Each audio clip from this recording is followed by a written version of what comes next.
Ellos son las Furiundas.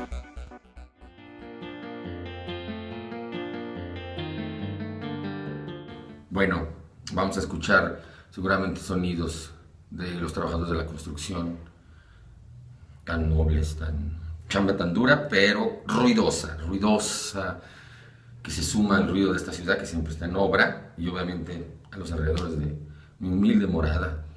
O si por ahí escucha ruidos, pues ni modo. El fútbol es todo un caso. Pues sí, hablando de estos mexicanos lucidos, ¿no? Del Jersey, de Tom Brady, del hijo de Pepe Aguilar haciéndole al pollero, ¿no? Esta necesidad, digo, la crisis se entiende por un lado, ¿no? Tenemos esta cuestión de la FIFA que regula el tan chafeado fútbol y que multa a la Federación Mexicana, a la chafísima Federación Mexicana, porque no podemos dejar de gritar ¡puta! Al portero. No es un deporte, no es propiamente un espectáculo, sí es más una industria y sí es un ejercicio que genera las pasiones más increíbles, desde gente que es capaz de dar la vida por su equipo y lo hacen, hasta gente que piensa que su misión en la vida es intelectualizar el fútbol. Supongo que los porteros que reciben ese grito deben de vivir traumados, ¿no? Cuestionándose el porqué de su existencia, si debieron haberse dedicado al fútbol, si merecen haber trabajado tanto para que una punta de gente le diga puto cada que despeja, ¿no? Me imagino que... El fútbol llega a los absurdos de poder ser utilizado como pretexto para incursiones militares entre dos países, por ejemplo, Honduras y El Salvador en 1969, en una guerra que, si bien tuvo un origen en otras cuestiones, evidentemente económicas, pues utilizó el fútbol como un pretexto. Deben de causar tal trauma que por lo mismo no dejamos de hacerlo. No se trata de ver si tiene el sentido o no ofensivo, bla, bla, bla, ¿no? Todo esto inició, parece ser que en un clásico ahí de Atlas Guadalajara, en el que le gritaban a Osvaldo Sánchez, puto, se entiende la rivalidad y todo eso, pero se adopta, como siempre se adoptan estas pendejadas sin sentido, pero que reflejan la gran mexicanidad, ¿no? La descripción simplista de decir que el fútbol es un reflejo de la sociedad, bueno, pues evidentemente todas las actividades que desarrollamos en grupos son reflejo de la sociedad, están conformadas y ejecutadas por los actores sociales y luego entonces, bueno, pues tienen esta característica de sublimar o de minimizar, pero al final de cuentas ser este reflejo de las acciones que se están ejecutando.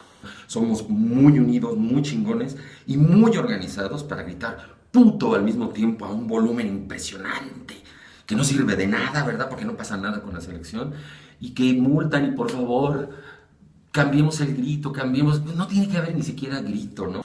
Lo que sí es alarmante es el hiperconsumo en el fútbol, ¿no? Come fútbol, sueña fútbol, tu playera del Barça, los que se la pasan jalándosela con términos que no utilizamos, pero que se les hace muy interesante, ¿no?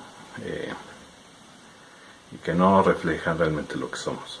Pero no hay manera de hacer que dejemos de gritar puto, o sea, que no tiene ningún sentido, ningún chiste, pero no sé, nos sentimos bien chingones, o yo no sé, al gritarle eso a un portero contrario, ¿no? Con lo alarmante de que a veces ni siquiera se trata de jugadores profesionales en el ejercicio de una actividad profesional. Divas que violan las disposiciones de sus entrenadores, saliéndose de las concentraciones en vez de aplicarse y como buenos empleados que son, cumplir con las reglas. A final de cuentas tampoco es tan difícil. Se supone que son profesionales, se supone que son un ejemplo.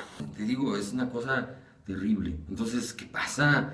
No hay manera de dejar de gritar lo que sea cuando despeja un portero, carajo. El fútbol es una de las actividades que más gente ha matado. En 1946 en Bolton, 44 muertos.